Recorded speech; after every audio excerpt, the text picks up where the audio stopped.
In a world driven by rapid innovation, the MSTEC stand is our answer to creating solutions that are not just functional, but smart, scalable, and future-ready.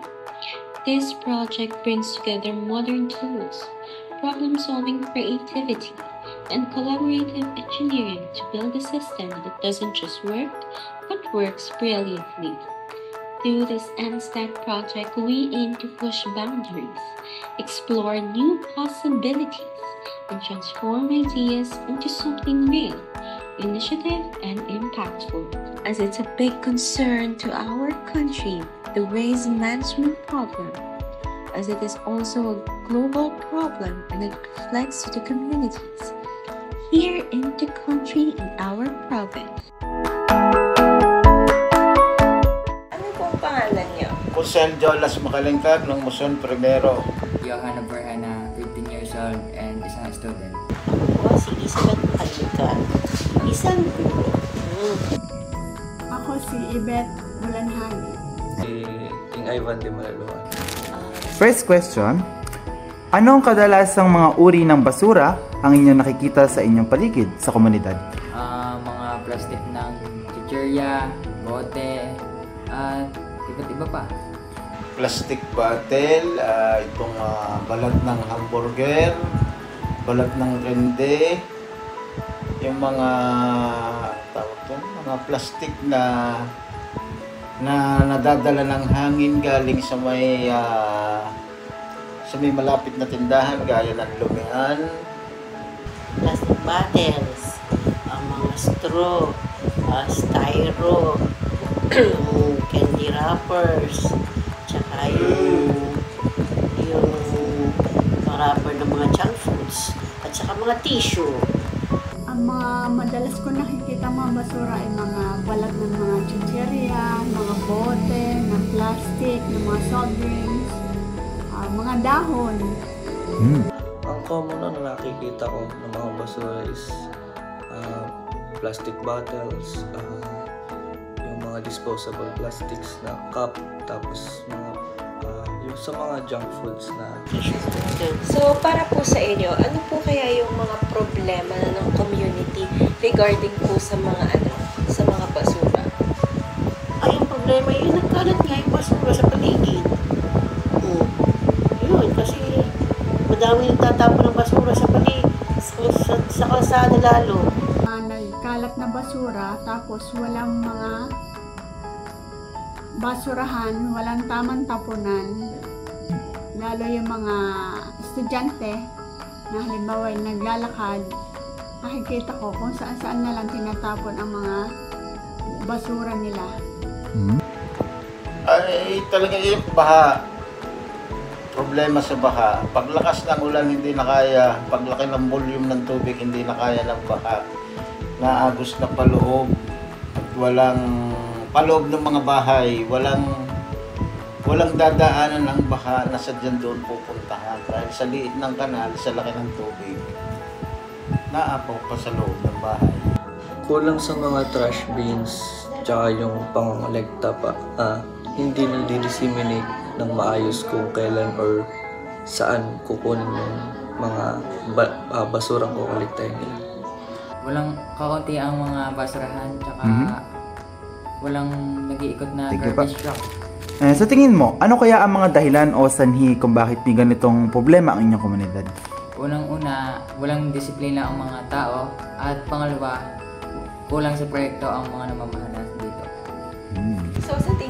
So sa tingin niyo po is parang kulang po tayo sa mga basurahan? Ay kulang.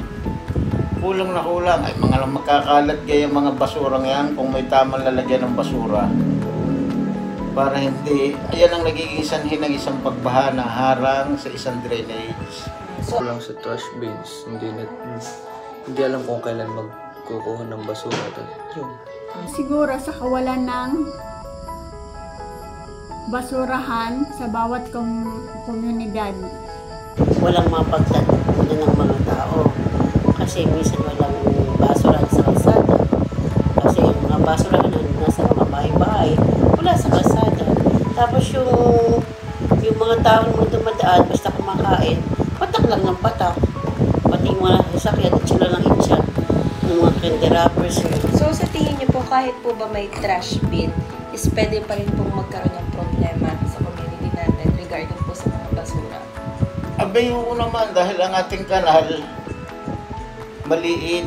Paglagaya nga na nasabi ko, paglakas ng volume ng tubig, hindi kaya ng kanal. Ayun. Ang pinaka-problema talaga ay yung disiplina ng mga tao na matapon sa mga basurahan. Ang magiging mabaho, tsaka baka hindi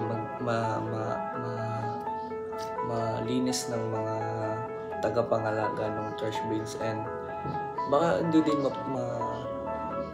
baka pabayaan na lang na gano'n. Baka masanay na lang ang mga tao na gano'n. Ayun naman, pag naglagay naman ng basura, kailangan din na merong mga tao o may mga tao sa barangay o na naka-assign doon na laging mag-maintain ng basura para sa proper disposal. Mayroong mga tao walang disiplina. Kahit na mayroong trash ka na nakikita, kung saan lang sinisiksik ang basura, mga tamad at walang disiplina. Ayaw dalhin sa basura ng tamang basura. Ano po kaya may isa-suggest nyo naman po para po sa pamahalaan, sa management, o sa mga tao na rin po? Ano kaya maganda nilang gawin? Kailangan nga magkaroon ng tagapamahala sa basurahan upang mapanatili ang kalinisan ng isang komunidad. Tapos kailangan may mga kolektor o magkokolekta ng basura para sa proper disposal. Kailangan din na yung mga nabubulok na basura ay magawa din ng solusyon kung paano ang tamang pag-handle or pag-dispose o kung pwedeng gawing fertilizer or para makatulong din sa mga magsasaka. Disiplina sa sarili, walang pagpapahalaga sa kapaligiran, at higit sa lahat, yan